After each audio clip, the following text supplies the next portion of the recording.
Buenas, nosotros somos el grupo número 2 y está conformado por Albanis Camejo, Jesús Jiménez, José Alejandro Carusí, John Carrillo y mi persona Paola González. Nosotros le vamos a hablar sobre la ley que abolió la esclavitud de Venezuela y su proceso. El 24 de marzo de 1854, el entonces presidente de la República, José Gregorio Monaga, firmó la ley que abolió la esclavitud en Venezuela. Esta demanda ya había sido defendida con anterioridad durante la gesta de la independencia por el generalísimo Francisco de Miranda, que convocó a los esclavos a formar fila en el ejército ofreciéndoles la libertad. Asimismo, el libertador Simón Bolívar, que a pesar de tener haciendas y esclavos, fue el primero en dar el ejemplo ofreciéndoles la libertad. Este hecho no había sido verdadero hasta que en 1854 el presidente José Gregorio Monaga decreta la ley de abolición contra la esclavitud en Venezuela. Después de varias discusiones en el Congreso con base a un proyecto de ley que habían traído 31 diputados y fue presentado el 3 de marzo de 1854.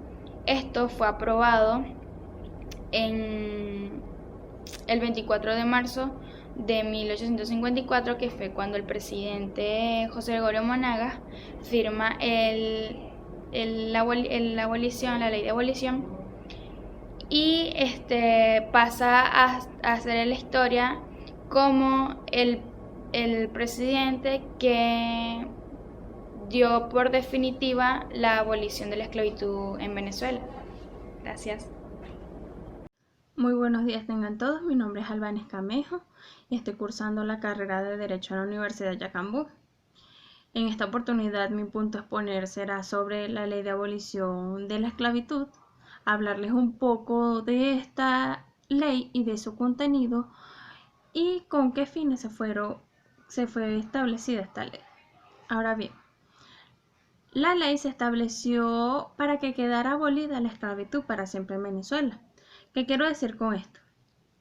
Con esto quiero decir que ninguna persona dentro del territorio nacional venezolano puede estar sometida a ser esclavo o a la esclavitud. Por otra parte, también se encuentran las prestaciones de servicios de los manumisos. Y estos también gozarán de la libertad, solo quedando sometidos a la patria potestad. Ahora bien, cuando hablo de manumisos, me estoy refiriendo a aquellas personas que fueron esclavos y están en un proceso de liberación. Y la patria potestad es aquel poder que se tiene sobre una persona o sobre una cosa. En este caso sería sobre una persona anteriormente que el poder estaba sobre los esclavos. Si lo llevamos un poco a la actualidad, podemos encontrar que en los argumentos que nos permite visualizar la Constitución de la República Bolivariana de Venezuela, que anteriormente se vulneraban muchos derechos, tanto los establecidos como los inherentes a la persona. Dichos derechos antes no se tomaban en cuenta y por eso la gente era sometida como esclavos. Ahora bien, para hablarles sobre un poco de estos derechos, se refieren a los derechos que antes los esclavos no tenían una educación como tal. Ellos no podían ser educados, no podían quedar en libertad, no gozaban de ningún beneficio. Simplemente eran esclavos y ya. Se trataban como una mercancía. Ahora bien, esta ley también nos establece que una persona introducida dentro del territorio de la República de manera prohibida y que sea tratada como esclavo, automáticamente al entrar al territorio venezolano, esta queda en libertad y esta podrá gozar de su libertad tal como lo establece la ley. De igual manera, nos establece que había unas indemnizaciones para los dueños de los esclavos. Dicha indemnización se hacían con el fin de que quedaran en libertad los esclavos. Ellos, ejemplo, ellos decían que el esclavo tenía un valor o un monto de tanto y ellos le indemnizaban ese monto para que así pudieran quedar en su plena libertad los esclavos. Ahora vamos a abarcar un punto muy importante sobre lo que es la recaudación de los impuestos. Con respecto a la recaudación de los impuestos, la ley establece que se formarán unas juntas superiores en cada provincia. Ahora bien, esto estará compuesto por el gobernador, quien tomará la figura como el jefe o representante de esa provincia y de esa junta. Acompañado de este también se encontrará el vicario, que este debe ser el más antiguo de la provincia, y el procurador de municipio. No obstante a esto también se encontrará con 2 vecinos, en lo cual tendrá el poder de elegir el poder legislativo. Ahora bien, ¿qué quiero decir con esto? El poder legislativo es quien elegirá a esos 2 vecinos, quien formará parte de la Junta Superior de cada provincia. Es muy importante mencionar y desarrollar estos puntos hoy en día en la actualidad, ya que existe una ineficiencia de interés de esta ley, tanto de las personas como la sociedad de esta ley, ¿verdad? Interesados en saber cómo fue su proceso.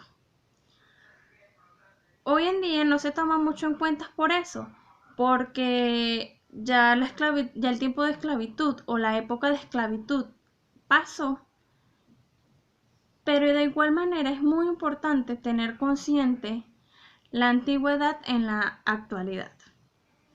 Esto es todo, muchas gracias por su atención, espero que les haya gustado. La ley de la abolición de la esclavitud en Venezuela tiene ciertos antecedentes. A partir de 1810 comenzaron a desarrollarse una serie de actividades que con el tiempo contribuirían a la abolición por completa de la esclavitud. Para ese mismo año, en 1810, específicamente el 14 de agosto, la Junta Directiva, que para ese entonces ejercía el poder en Venezuela, prohibió la introducción y la venta de esclavos. Incluso Simón Bolívar consideraba a la esclavitud como la infracción a todas las normas y la vulneración a todos los derechos. Por estas mismas razones, a partir de 1810, iniciaría una campaña en pro a la liberación de los esclavos, promulgando 2 decretos y dejando claro en el discurso de Angostura la necesidad de abolir la misma. Como todos sabemos, el discurso de Angostura es uno de los discursos con mayor trascendencia en el país. Por lo tanto, ahí vemos la importancia que le daba Simón Bolívar a dicha abolición. En el periodo transcurrido entre 1811 y 1815, Venezuela viviría una encarnecida guerra, nada más y nada menos que la guerra de la independencia, que se llevó a cabo entre los bandos patriotas y bandos realistas, permitiendo así la liberación de muchos esclavos a través de la participación de los mismos como soldados. Claro, cabe destacar que para ese momento se dieron muchas fugas de esclavos debido a que muchos de los soldados que participaban eran los dueños de los mismos. Entonces, simplemente se daba la facilidad a los esclavos. Para el año 1854, el presidente de ese entonces, José Gregorio Monaga, daba el ejecútese a la Orden del Libertador, los 2 decretos que anteriormente habíamos hablado. Bueno, José Gregorio Monaga le puso ejecútese, combatiendo así con muchas opiniones contrarias al decreto, que eran la de los dueños de los esclavos. Sin embargo, con el tiempo, y más que todo con fines políticos, se aceptó el decreto y se dio la liberación. Actualmente, el artículo 54 de nuestra Constitución prohíbe toda esclavitud, todo tipo de esclavitud y toda tasa de esclavos. Nuestro grupo le va a hablar sobre el proceso de abolición de la esclavitud en Venezuela. Está conformado por Paola, Albániz, Jesús, mi persona, José Alejandro Carusí, y por último, John. A mí me tocó hablar sobre los aspectos sociales que provocó esta ley. El 26 de marzo de 1854, como era de costumbre, las esclavas iban con sus amas a la iglesia a acompañarlas en sus plegarias que hacían todos los domingos. Estas cargaban una alfombra en donde sus dueñas se arrodillaban y hacían sus rituales. Ya que la ley se había aprobado el 24, 2 días antes del día domingo, algunos chicos, al ver que las esclavas aún seguían sirviendo, no les gustó mucho ver eso. Se acercaron a las esclavas, las despojaron de sus alfombras y las arruinaron y se las tiraron al frente, agrediendo a las amas de las esclavas. Los familiares de las dueñas de las esclavas no les gustó mucho ver esto, así que como se imaginen, fue de gran caos en la ciudad, conflictos, peleas, etc. El hijo del presidente, quien se llamaba José Gregorio Monagas, salió para tratar de apaciguar las aguas, tratar de que todo volviera a la normalidad, a la calma, acompañado de algunos soldados, lo cual lo consiguió. Esta ley no fue que quitó la esclavitud como tal, no, para nada, sino que los propietarios, para que pudieran seguir con los servicios de los esclavos, tendría que pagar un impuesto, lo cual creo que eran 190 pesos por cada esclavo.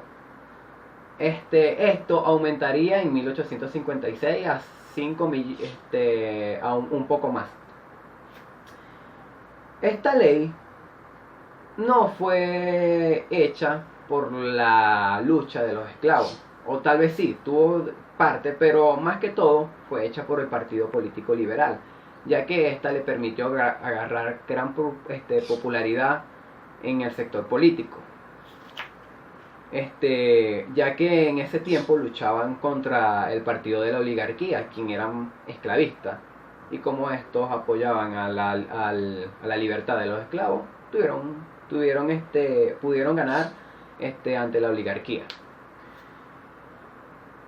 Ya como dije antes, esta ley no quitó la esclavitud como tal, pero sí sirvió para la construcción de la sociedad venezolana más adelante.